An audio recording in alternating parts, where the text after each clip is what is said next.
Од прв тематски тест по математика за 8 оделение, прашањата 8, 9 и 10 од тестот број 4 ќе ги разгледаме сега. 8 прашање. Каков е заемниот однос на правата и незината слика при транслација за вектор А? Можно е, ако векторот А лежи на правата, правата се пресликува сама на себе. И другата можност е, ако векторот А не лежи на правата, тогаш таа права ќе се преслика на друга права која е паралелна со дадената. Меѓутоа и во првиот и во вториот случај велиме дека заемниот однос е таков да тие се паралелни. 9 прашање.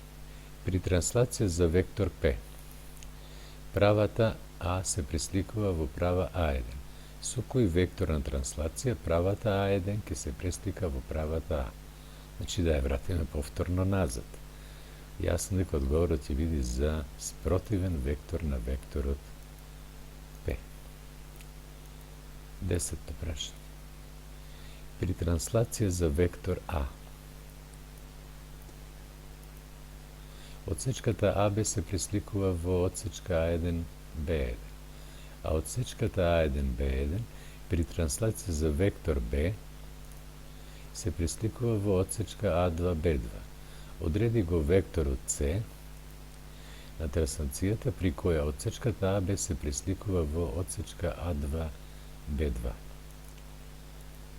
Векторот С треба да го одредиме. Еве отсечка АБ.